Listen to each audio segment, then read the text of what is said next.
Tous, je me prénomme Marc et je vais commencer cette vidéo par une question. Pourquoi? Pourquoi est-ce que je me prénomme Marc? Ce n'est qu'un pseudonyme qui reflète un vrai nom, alors qu'il en existe des centaines d'autres. Je vais vous expliquer. Mais avant de commencer, je tiens à vous dire, je vais expliquer le jeu d'une différente manière. Certains points vont être déplacés et évidemment, je vais oublier certains détails. N'hésitez pas à regarder un vrai let's play ou une explication du jeu si vous voulez en savoir plus. En tout cas, moi, je vais vous raconter comment je l'ai ressenti. Donc, s'il y a des choses qui manquent, n'hésitez pas à me le dire. Marc Borgia est un étudiant lycéen aux Philippines au lycée de Liamson Integrated School. Il est accompagné de ses camarades, Riddle Gonzalez, Catherine Jones Sportiero et quelques personnages secondaires comme Luis Orduña ou encore le propre père de Marc. Marc n'est pas très intéressé des cours comme beaucoup de personnes de son âge. Ce qui caractérise celui-ci, c'est qu'il ne manque pas de courage pour ce qui lui arrive ou ce qu'il va faire. Le premier jour, d'ailleurs, il oublie de faire son diaporama qu'il avait promis à Louise de faire. Il se retrouve donc forcé de rejoindre son autre ami, Ryan Soriano. Ryan est un élève comme les autres. Basketteur, drôle, gentil... Bref. Il décide donc d'aider Marc à finir leur diaporama lorsqu'ils se font apercevoir par Louise. Ne se doutant de rien, leur posant des questions mais malgré tout, Marc et Ryan trouvent des moyens de dissuader Louise comme le jeu préféré de Marc, un RPG que Louise joue. Mais ça, c'est l'histoire du jeu au début. On va voir ce qu'il y a partout. À un moment, Marc rencontre Nicole Laxamana, une nouvelle fille au lycée qui est dans l'autre classe. Une autre fille, Kate, intrigue Catherine qui décide elle-même d'aller la voir en plein début de matinée juste avant que les cours ne commencent. Elle essaie de sympathiser mais n'y arrive pas. Kate la rejette tout le temps. Kate sera importante dans l'histoire finalement. Mais dans tous les cas, chacun des personnages dans cette histoire sont importants. Ils réussissent tous à avoir une place importante et à réussir eux-mêmes de changer le cours de l'histoire. Lorsque Marc avait oublié un devoir, encore, d'art plastique, il courra le plus vite possible pour essayer de tout rattraper alors que le cours commençait déjà dans à peine 7 minutes.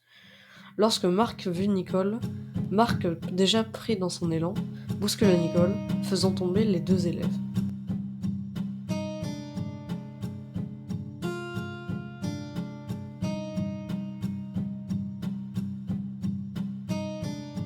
Lorsque Marc se réveille, il est par terre. Il n'a dû passer que quelques secondes dans cet état, car toutes les personnes autour qui l'a vu juste avant de tomber étaient exactement au même endroit. Quand il regarde Nicole, il comprit qu'elle était blessée et essaie de trouver les mots de lui dire. Quant à elle, ne lui laisse aucun temps et lui crie directement dessus. Dans cette journée, Nicole et Marc se furent tous les deux punis par le CPE d'aller dans le bureau de la directrice.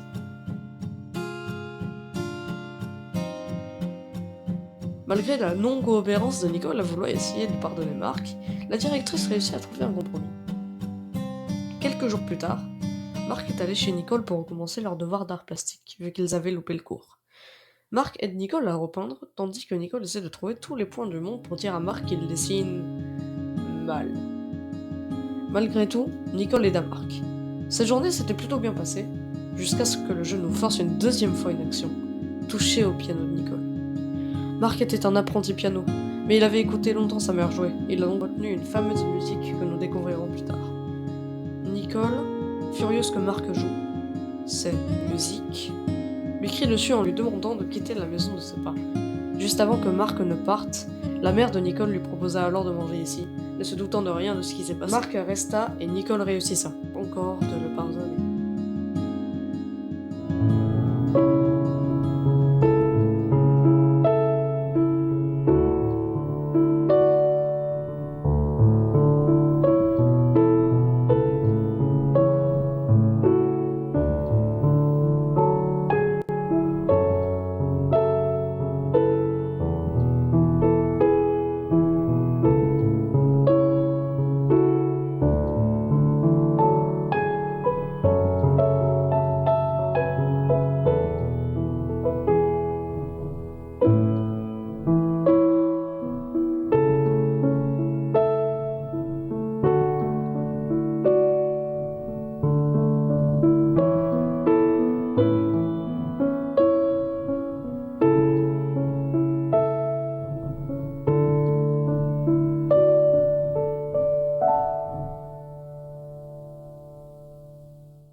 de tous ces personnages, il en reste deux que nous n'avons pas parlé.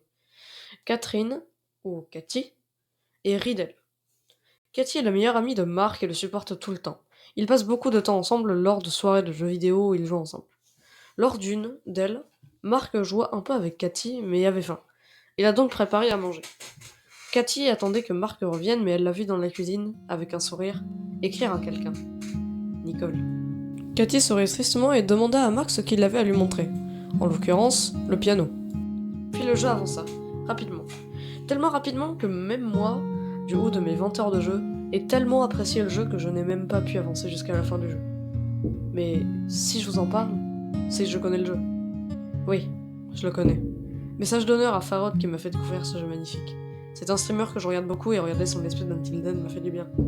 En tout cas, je vous le conseille vraiment si vous avez envie de voir un streamer fun. Bref, retournons au jeu. Cathy, Riddle et Mark partent à la fête foraine. Ils s'amusent beaucoup, mais Mark a souvent de la migraine. Parfois, le joueur peut penser que ce sont des bugs, mais c'est bien intégré dans le jeu, forcé par les créateurs du jeu. Juste avant de vous introduire ces bugs, je vais vous parler d'un point que j'ai oublié. En fait, non, je ne l'ai pas oublié. Je vous ai juste raconté dans la chronologie dans laquelle je trouve que le jeu mérite d'être dit. Dans le jeu, les Philippines se font frapper par un phénomène qu'ils appellent décret. Ce phénomène implique des catastrophes naturelles, détruisant certaines villes, comme la ville natale de Nicole, ce qui l'a forcé de quitter celle-ci et rejoindre le lycée de Liamson. Bon, je vais vous le dire tout de suite, le décret c'est assez dur à expliquer, ça crée des fluctuations quantiques dans le monde qui font disparaître des personnes, etc. Je vous ferai sûrement un short sur le sujet pour que vous appreniez à mieux comprendre et à pouvoir apprendre un peu plus sur le jeu. Comme si Mark et Nicole étaient liés. Dans la fête foraine, Mark a plusieurs de ses bugs. Il loupe ses coups, ne peut pas jouer à la fête foraine, il se sent impuissant face à l'immensité de la force gravitationnelle qui l'entoure. Même s'il n'y comprend rien, n'a rien, il essaie tant bien quand même de continuer, se surmener, au point qu'il s'évanouit presque. Il s'assoit sur une table aux côtés de Cathy et Riddle. Évidemment, Mark dit qu'il va bien. Mais comment peut-on le prendre au sérieux lorsqu'il a des oreilles de chat en serre-tête à cause de Catherine ? Sacré Cathy. Bref, Riddle devait partir à cause de son travail, il ne restait donc que Cathy et Mark. Quand Mark vit Nicole, il alla directement la voir, passant sous le champ de vision de Cathy, laissant Cathy seule du coup. Mark s'était réconcilié avec Nicole malgré tout. Mark a donc proposé à Nicole une certaine attraction, le train de l'horreur. Mais finalement, il a trouvé un coupon qui lui permette d'être eux deux l'horreur en question. Il s'amuse beaucoup à faire peur aux gens. Mark réussit à avoir le plus de nombre de personnes effrayées, mais Nicole décida de partir pour la prochaine attraction, la Grande Roue. Malgré que ce soit l'une des phobies de Mark, il y est allé. Il avait peur, mais Nicole le rassurait. Ils passèrent finalement un bon moment. Nicole lui rappela son pseudonyme sur son jeu préféré car elle l'avait trouvé. Suceur de citron. Elle en était sûre, c'était lui. Mark se sentait à découvert et à rigoler. Ils ont tous deux rigolé. Ensuite, lorsque l'attraction était finie, ils s'asseyaient sur un escalier, parlaient de leur vie et rigolaient ensemble. Quand Cathy cherchait Mark partout, elle les a vus. Ensemble. Elle sourit tristement comme elle en a l'habitude et les laissa seuls. Tranquillement. Ensemble. Dans la soirée, Mark rentrait chez lui. Seul également, car ses parents n'étaient pas revenus chez lui depuis qu'il était jeune enfant. Avant de rentrer chez lui, Cathy était là, lui demandant s'il avait envie de jouer chez lui. Mais dans tous les cas, je vous ai déjà raconté ce moment. Ce que je ne vous ai pas raconté est la suite de la soirée. Mark faisait du piano avec Kat à ses côtés. Malgré le fait qu'ils parlaient ensemble, Mark a réussi à faire son morceau, après tant d'essais. Le lendemain, Mark s'inscrit au club de piano, découvre plusieurs de ses camarades qu'il verra plus à partir de maintenant.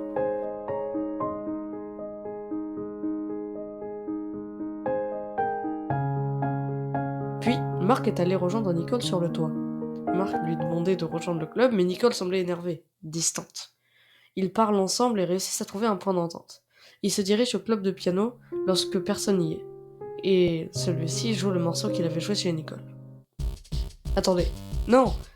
Non, pas celle-là! Oh là là! Ah, voilà. C'est déjà un peu mieux. Donc, ils jouaient cette musique ensemble. À deux.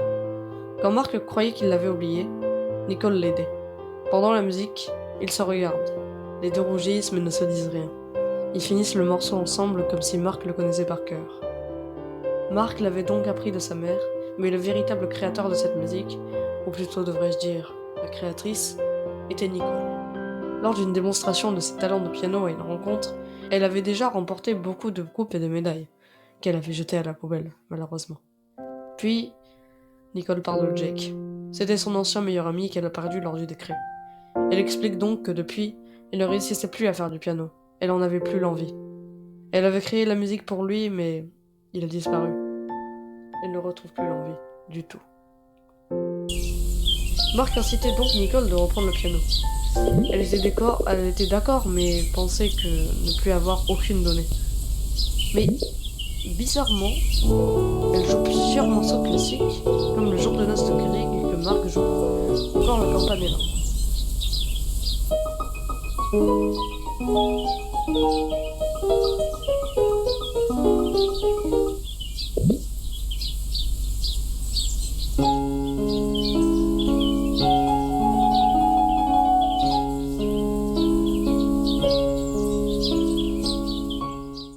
Quelques jours plus tard, lorsque Nicole rejoignait le club de piano, elle apprenait à Mark tout, comme une vraie professeure. Lorsqu'elle découvrit Catherine, Mark l'introduit comme sa meilleure amie. Mais nous voyons bien à l'écran que Nicole a pris cette phrase avec beaucoup de jalousie. Comme Mark et Nicole ont vécu beaucoup de choses, Nicole pensait que leur moment était meilleur. Enfin bon, je vais arrêter pour un court instant de parler de l'histoire pour skipper une bonne partie de celle-ci. Je vous répète, Until Then est un jeu qui m'a transcendé, autant pour son style graphique que son histoire. Si vous voulez voir plus de celle-ci, je vous invite donc à aller voir une vidéo qui en parle le mieux. Passons à la suite. Lors d'un événement que le lycée avait préparé, Mark s'était bien habillé, comme tous ses amis. Mark parlait avec tous les élèves et attendait Nicole. Lorsqu'il la vit enfin, il est allé la voir, danser avec elle et on peut dire que Nicole et Mark passaient un moment romantique.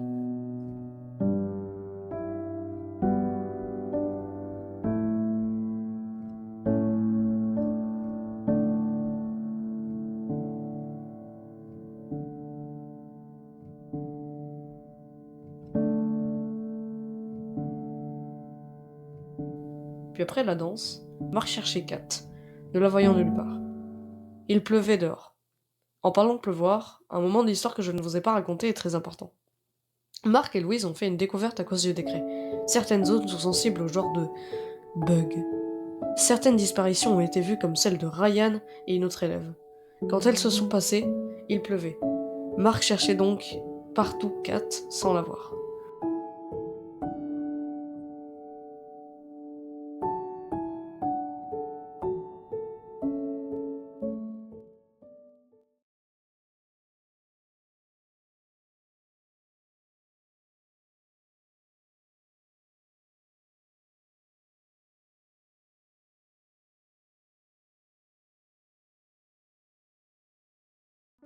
Louise essayait de retenir Mark, demanda à Nicole de l'aider. Ils sont sortis ensemble pour voir si les fluctuations étaient grandes. Mais Mark s'en est fichu et est parti sauver Kat.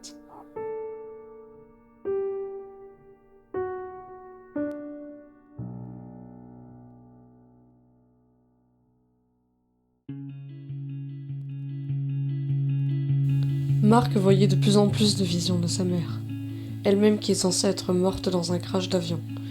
Cette fois, cette voix lui dit de continuer à chercher Catherine et la sauver, même si Mark veut voir sa mère au moins une dernière fois.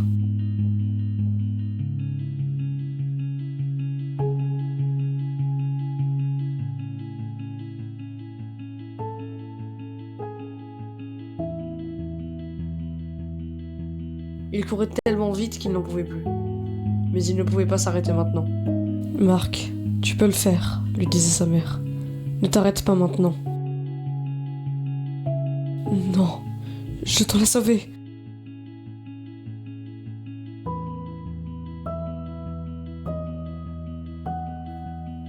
Il se rappelait de sa mère pendant qu'il courait, voyait quelques accessoires de la tenue de Catherine déchirés au sol. Il courut du plus vite qu'il pouvait, même si les visions de sa mère lui en empêchaient.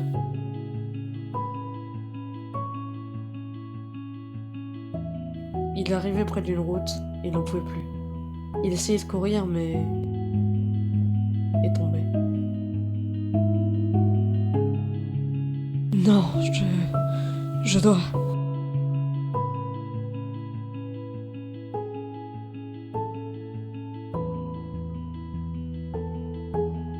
Je n'ai pas d'autre choix.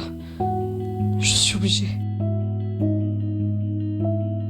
Il a réessayé de marcher et il a vu...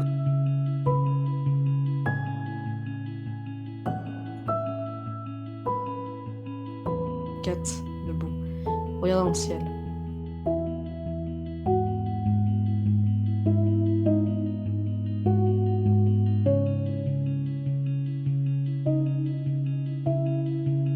Hé, Kat!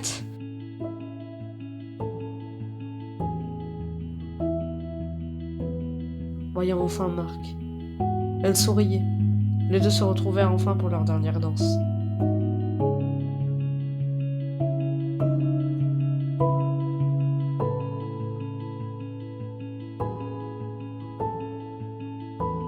Marc voyait Kat dans un piteux état. Des bleus, des cicatrices partout sur son corps. Que lui était-il arrivé? Marc et Kat se rejoignaient, mais... J'aurais dû le voir venir.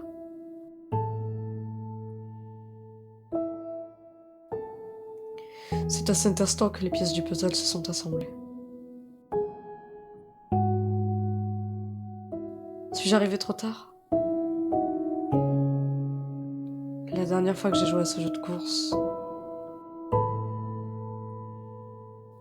Est-ce que j'ai vraiment gagné? Est-ce que j'ai déjà gagné? Je n'avais pas compris ce qu'elle avait essayé de me dire ce jour-là.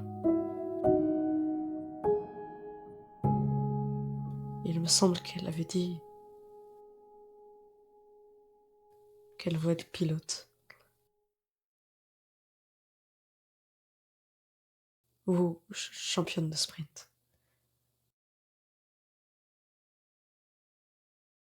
Ai-je suffisamment fait attention?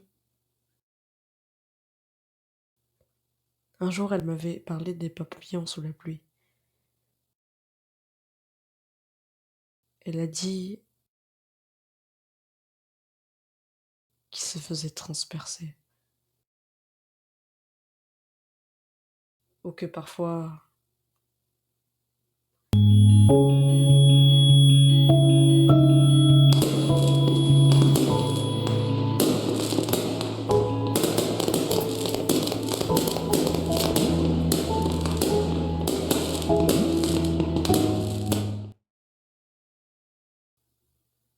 Plusieurs jours plus tard, arrivait l'enterrement de Cathy.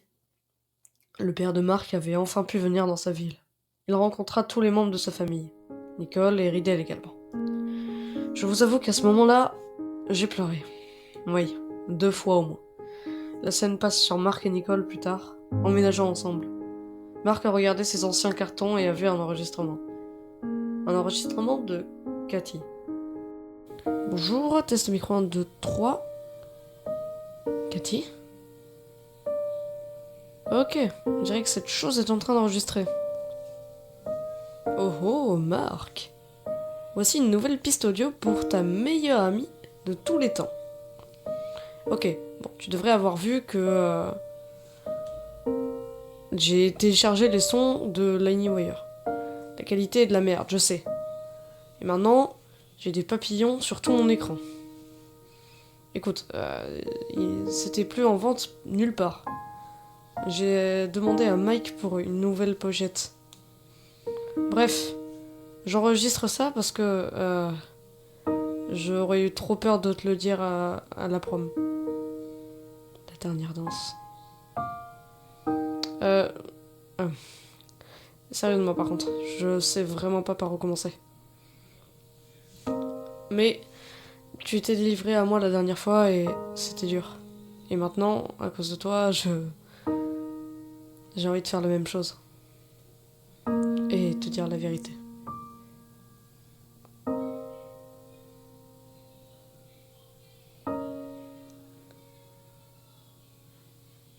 Les choses sont dures à la maison.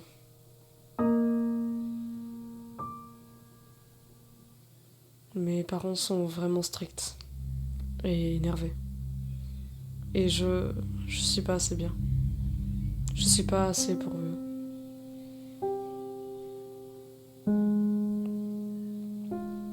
Ils ont toujours été... J'ai jamais su comment te le dire. J'ai essayé. J'ai essayé si fort de m'échapper. De rester moins à la maison et passer plus de temps avec vous, les gars. Mais c'est dur, Marc.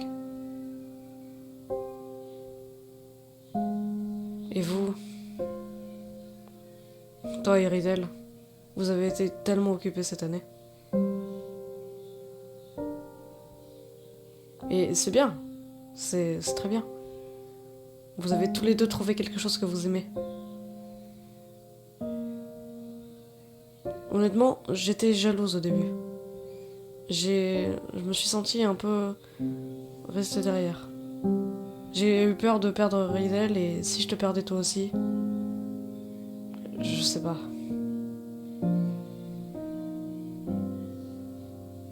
À un moment, j'étais même en train de souhaiter que tu perdrais. Vous perdriez. Mais ça n'était pas vraiment bien. Je me suis sentie malade et coupable. Mais Marc, quand j'ai vu la passion éblouir dans tes yeux, je savais que je ne pouvais pas te l'enlever. Je savais que j'avais eu besoin de rester avec mon propre égoïsme. Vous avez travaillé et je voulais briller moi aussi. Et vous les gars, vous m'avez inspiré. Ouais, je suis en train d'être gentil avec vous. Burk. Mais maintenant...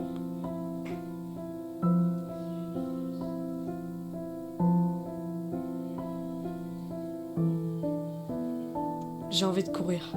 Comme vous. J'ai envie de quelque chose que j'aime. J'ai envie de travailler dur pour.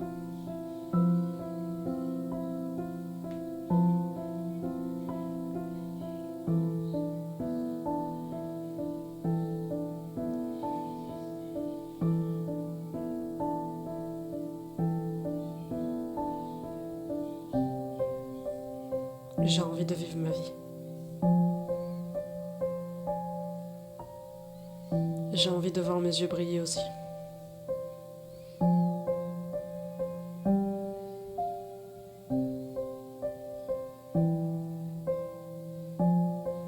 Même si c'est dur,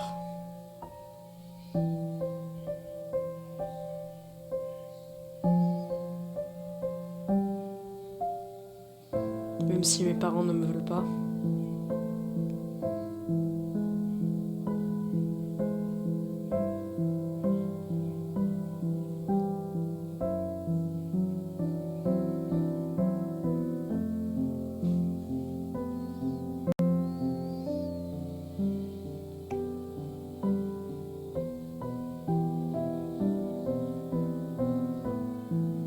j'ai envie de courir avec vous les gars.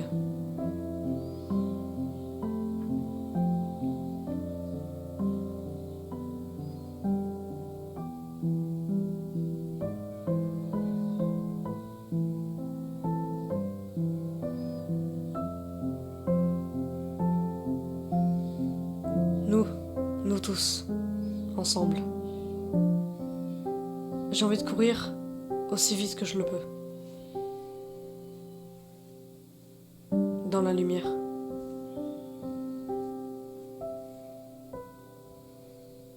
J'ai envie d'être heureuse. J'ai envie que nous soyons heureux. Alors, courons tous vers une brillante journée. À quel point brillante, tu demandes? On ira tellement loin avec tous nos potes. Je suis sûre que Ryan sera la superstar du basket. Et enfin être le MVP. Ou pas.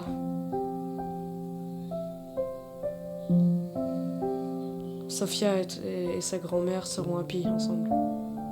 Heureux. Elle va se réveiller, c'est sûr. J'ai entendu des bonnes choses venir de Sophia. Et oh, les films de Riddle. On sera tous les jours en train de marcher sur le tapis rouge. Et même si on fait pas partie du show.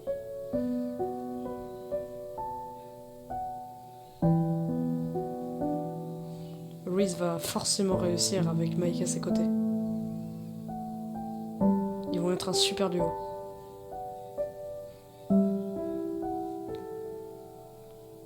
Et puis, je te vois toi et Nicole devenir des grandes stars de piano ensemble.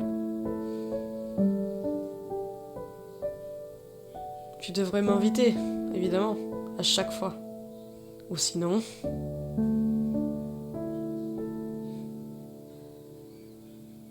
Et moi? Qui sait? Peut-être que la pâtisserie va décoller. Ou peut-être que je découvrirai quelque chose d'autre. On verra. Bref, peu importe ce que ça soit, j'ai pas envie de rester derrière vous maintenant.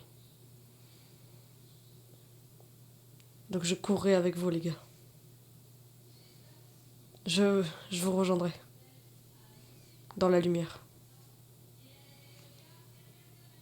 On fera ça ensemble, ok? Jusqu'à ce jour.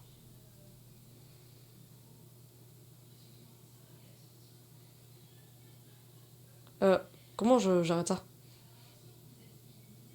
Bouton d'éteinte, bouton d'éteinte. Je peux pas le trouver.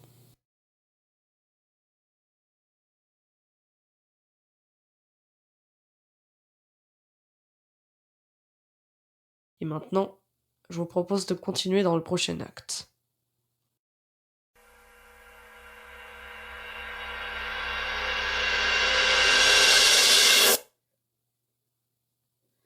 Mark Borgia est un étudiant lycéen en Philippines au lycée de Liamson Integrated School. Il est accompagné de ses camarades, Riddle Gonzalez, Catherine Joyce Portillo, et quelques personnages secondaires comme Luis Ordinia ou alors le propre père de Mark. Mark n'est pas très intéressé des cours comme beaucoup de personnes de son âge. Ce qui caractérise celui-ci, c'est qu'il ne manque pas de courage pour ce qui lui arrive ou ce qu'il doit faire. Le premier jour d'ailleurs, il oublie de faire son diaporama qu'il avait promis à Louise de faire. Il se trouve donc forcé de rejoindre son autre amie, Catherine Joyce Portillo.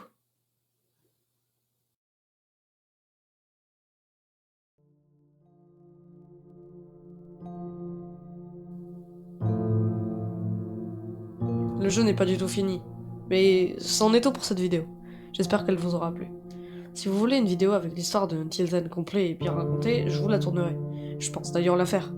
J'espère que cette découverte vous aura plu, je me prénomme Marc, et je vous repose cette question maintenant. Pourquoi?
Sur ce, je vous dis à très bientôt. Au revoir.